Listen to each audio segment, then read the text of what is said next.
We've been misled. For 3 years, we were told the future of AI was a chat, a digital friend you ask questions to. But that was a goldfish brain that forgets you the moment you close the tab.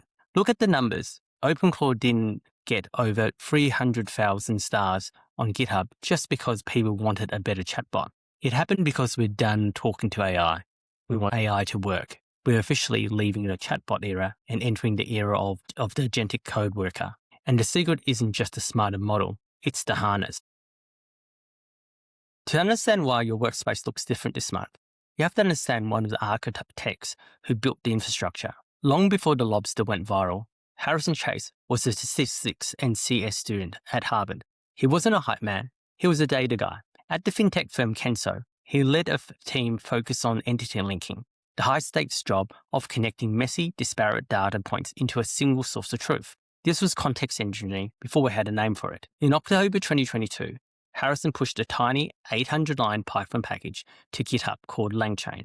It was a side project, but when ChatGPT launched, the world realized what Harrison already knew. A model is just the brain. To be useful, it needs a harness. While everyone else spent 2024 obsessed with prompts, Harrison spent his time building the scaffolding, the tool use, the memory, and the agentic logic that finally allowed AI to step out of the chat and into our file system.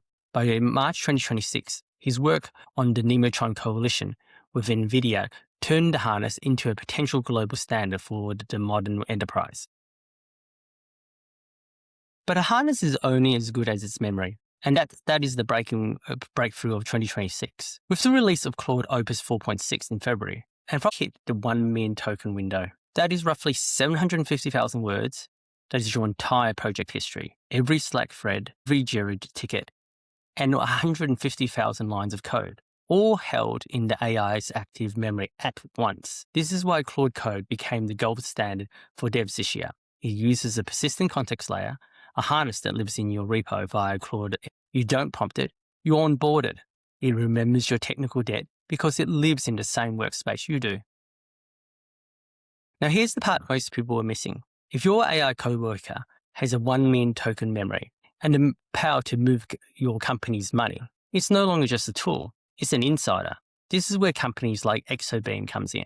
If you aren't in cybersecurity, here's the TLDR. Exobeam is the heavyweight champion of behavioral analytics. They were the first to use AI to learn what normal looks like for a human, so they could catch a hacker the moment they started acting unhuman. But in a world of 1 million token agents, humans aren't the only ones with credentials. Exobeam launched agentic behavior analytics. They realized that AI agents now have their own behavioral baseline.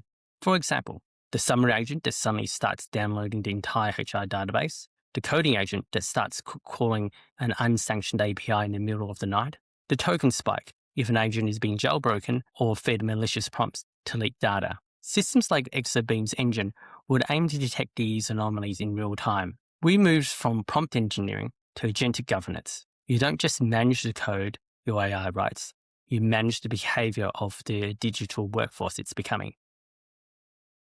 Make no mistake, data is the ultimate asset. For massive corporations, it's everything. Hoarding data gives them ultimate sovereignty over the market and builds an impenetrable moat around their business. But the exact same data is just as critical for you, the individual. If your AI coworker lives entirely inside a closed corporate platform, those companies just don't hold your data, they hold your data sovereignty. If you don't own the infrastructure, you don't own the context. This is exactly why projects like OpenBrain from Nat B. Jones are exploding right now. Nat's philosophy isn't necessarily about building your own server farm. It's about infrastructure, your own. He's building a shared memory layer where you control the database and the API keys. No middleware, no SaaS chains locking up your notes. Just a private, sovereign architecture that any AI can plug into. Because here in 2026, raw intelligence is just a commodity. You can buy smart, buy the token. What you can't buy is the architecture. The real power isn't having the biggest model, it's having the most sovereign context. Stop asking your AI questions. Start building the harness. The loop is the law, and I'll see you in the loop.